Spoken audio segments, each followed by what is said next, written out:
আমার মেয়ে তো গিফট পেয়ে খুব খুশি। আমার মেয়ের জন্য কে এত গিফট পাঠিয়েছে, কি কি গিফট পাঠিয়েছে সব কিছুই তোমাদের সঙ্গে শেয়ার করব এই ভিডিওর মাধ্যমে। তার জন্য তোমাদের করতে হবে স্কিপ না করে আমার ফুল ভিডিওটা দেখতে হবে। নমস্কার বন্ধুরা, সুভাষিনী লাইফস্টাইলে তোমাদের সকলকে অনেক অনেক স্বাগত। আমি সুভাষিনী চলে এসেছি নতুন একটা ভিডিও নিয়ে। আশা করছি তোমরা সকলে যে যেখানে আছো সুস্থ আছো, ভালো আছো। আমিও কিন্তু বেশ ভালো আছি। তো এখন বেজে গেছিলো 1:30 মতো, আমি চলে এসেছি ছাদে। আর ছাদে এসেই দেখতেই পেলে জামা কাপড়গুলো তুলে নিলাম। সকালবেলাতে অনেক জামা কাপড় কেচেছিলাম, সেগুলো আর তোমাদের সঙ্গে শেয়ার করা হয়নি। তো এখন রান্নাঘরের কাজকর্ম একটু গুছিয়ে চলে এসেছি ছাদে, যে জামা কাপড়গুলো নিয়ে যাই, যেহেতু প্রচণ্ড রোদ। সকাল সকাল মেলেছি, শুকিয়ে গেছে। আমার সঙ্গে কিন্তু আমার মেয়েও চলে এসেছে। আর তোমাদেরকে দেখিয়ে দিলাম কত সুন্দর একটা আবহাওয়া রয়েছে। আর ছাদে এলে আমার আর আমার মেয়ের ওই যে একটা লক্ষ্য থাকে, পাশের বাড়ি কাকুদের রঙ্গন ফুলটা।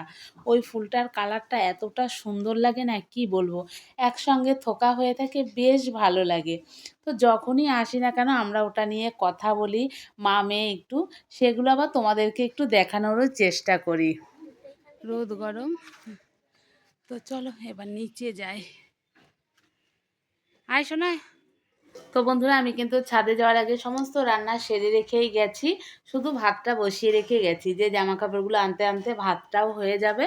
তো চলে এসেছি, কি কি রান্না করেছি সেগুলো একটু দেখিয়ে দিই। তো এখানে রয়েছে দেখো পটলের সর্ষে বাটা। তো তোমরা কারা কারা পটলের সর্ষে বাটা খেতে ভালোবাসো জানিও। আমার তো খুবই পছন্দের একটা সবজি পটল। আর এদিকে রয়েছে হচ্ছে পাঁপড় ভাজা, আর রয়েছে আলু ভাজা। সমস্ত কিছু রান্না করে আমি কিন্তু ঢেকে রেখে চলে গেছিলাম ছাদে জামা কাপড়গুলো আনতে। আর এদিকে রয়েছে আলু দিয়ে চিকেনের ঝোল। আমাদের বাড়িতে কিন্তু যখনই চিকেন হয় আলু দিয়ে চিকেনের ঝোলই হয়। তো এই যে সবসময় তোমাদের সঙ্গে কিন্তু আমি আলু দিয়ে চিকেনের ঝোলই শেয়ার করি, কারণ আমাদের বাড়ির সবাই কিন্তু আলু দিয়ে চিকেনের ঝোলই ভালোবাসে। বড় বড় আলু লাল লাল করে একটু চিকেনের ঝোল হবে, শুকনো লঙ্কা বেটে দিয়ে। আর যে এক্সট্রা যে দই চিকেন বলো, চিলি চিকেন বলো, এগুলো কিন্তু খুবই কম হয়, সবসময় আলু দিয়ে চিকেনের কিন্তু ঝোলই হয়। আর রয়েছে মুসুর ডাল। এই হচ্ছে আজকে দুপুরের মেনু। তা তোমরা জানিও তোমাদের চিকেনের কি খেতে ভালো লাগে, আর তোমাদের বাড়িতে কি হয়। আমার তো মনে হয় যে আমাদের মতো মধ্যবিত্ত বাড়িতে সবসময় কিন্তু চিকেন আনলে আলু দিয়ে চিকেনের ঝোলটাই হয়। তো যাই হোক, তোমরা কমেন্ট সেকশনে কমেন্ট করে জানিও। তো রান্নাঘরের বাদবাকি কাজকর্ম সেরে চান করে কিন্তু চলে এসেছিলাম পুজো করতে। পুজো করা কিন্তু আমার হয়ে গেছে, যেহেতু বৃহস্পতিবার আজকে ঘট বসিয়েই পুজোটা করলাম। আর আমার শাশুড়ি মা তো বাড়িতে নেই, বেশ কয়েকদিন ধরে বাড়িতে নেই। তোমাদের সঙ্গে তো যাওয়াটা আমি শেয়ার করেছিলাম। তো সেই কারণেই কিন্তু আমাকে পুজোটা করে নিতে হলো। তো দেখো, যেহেতু বৃহস্পতিবার ঘট বসিয়ে আমি আমার মতো করে ঠাকুরকে পুজো করেছি। মানে আমি অত নিয়মকানুন কোনো কিছুই জানি না। যেটুকু করেছি নিজের মন থেকে ভক্তি ভরে ভগবানকে দিয়েছি জল মিষ্টি, এর থেকে বেশি কিছু কিন্তু আমি জানি না। তো তোমরাই জানিও আমার পুজো করাটা তোমাদের কেমন লেগেছে। পুজো করাটা তো দেখাইনি, পুজো করার পরে তোমাদেরকে একটু দেখিয়ে দিলাম আমাদের ঠাকুরকে। আমি যেভাবে পেরেছি ভক্তি ভরে ঠাকুরকে কিন্তু পুজো দিয়ে নিয়েছি। তো বন্ধুরা, এখন বেজে গেছে 3:30। আমরা কিন্তু দুপুরের খাওয়া দাওয়া সেরে নিয়েছিলাম। আর এখানে দেখতে পাচ্ছ ইনি হচ্ছে আমার শাশুড়ি মাকে আর শ্বশুরমশাইকে দিতে এসেছিল। আমার ননদরা ওখান থেকে গাড়ি করে পাঠিয়ে দিয়েছে, যেহেতু ওরা আসতে পারেনি। আর বাড়িতে একজন আসবে, দিয়ে চলে যাবে। দুপুরবেলাতে একটু খেতে না বললে কেমন হয়, সেই কারণেই কিন্তু আমি একটু রান্না করে রেখেছিলাম। তো আসার পরে দাদাকে একটু খেতে দিয়ে দিলাম। আর এখানে দেখো আমার মেয়ের জন্য কিন্তু আমার ননদ অনেক কিছু পাঠিয়েছে, সেগুলো নিয়েই কিন্তু ও এত খুশি রয়েছে। মানে কখন আসবে ঠাম্মু দাদু, কখন আসবে, মানে ঠাম্মু দাদুর থেকে বেশি হচ্ছে ওর জন্য কী কী জিনিস পাঠিয়েছে সেগুলো দেখার জন্য এত উৎসাহ।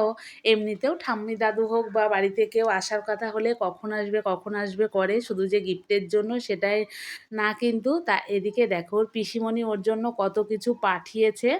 তো সবার প্রথমে তো নাইটিটা পরে রয়েছে, সেটাও কিন্তু ওর জন্য পাঠিয়েছে। এরকম কিন্তু সেম একটা লাল রঙের নাইটিও পরে, সেটাও কিন্তু ওর বড় পিসিমণি আগেরবার এসছিল যখন নিজে তখন দিয়ে গেছিল। তো ওটা পরে দেখছি যে ভালোই লাগে, সেই কারণে আবার দেখো এই হলুদ রঙের এটাও কিন্তু পাঠিয়েছে।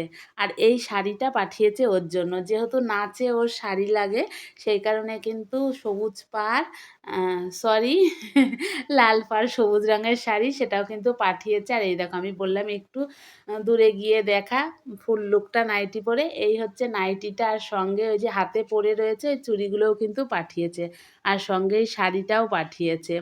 আর আমার মেয়ে যে কত খুশি তোমরা তো দেখেই বুঝতে পারছো। আবার আমাকে বলছে মা একটু খুলে দেখায়, আমি বলছি অতটা ভাঁজ খুলতে হবে না, সবাই বুঝতে পারবে কীরকম শাড়ি।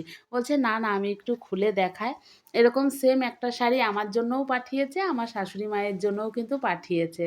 তো শাশুড়ি মা আসার পরে মেয়ের সঙ্গে সঙ্গে এই শাড়িগুলোই বের করে নিয়ে এসেছিলো, ওর জিনিসগুলোই, সেগুলোই তোমাদের সঙ্গে শেয়ার করা হলো। আমাদের জন্য যেগুলো পাঠিয়েছে সেগুলো আর শেয়ার করা হলো না, সেম কালার সেম জিনিসই অন্য অন্য কালারেরই পাঠিয়েছে। তো দেখতেই পেলে কে পাঠিয়েছে আমার মেয়ের জন্য গিফট, আর কেমন হয়েছে গিফটগুলো জানিও তোমরা। তো বন্ধুরা এখন বেজে গেছিলো রাত 8টা, আমি কিন্তু চলে এসেছি একটু ছাদে। ছাদে এসে সুন্দর একটা হাওয়া ছিল, সারাদিন প্রচণ্ড গরম, ভালো লাগছিল না নিচে, চলে এসেছি ছাদে। ছাদে হালকা হাওয়া ছিল, আর এই যে এখানে দাঁড়ালে রাস্তাটা দেখা যায়, লোকজন দেখা যায়, বেশ ভালো লাগে। তো সব কিছু মিলে আমার ভিডিওটা তোমাদের কেমন লেগেছে জানাতে কিন্তু একদমই ভুলো না। তো চলো আজকের মতো tata, bye bye, good night.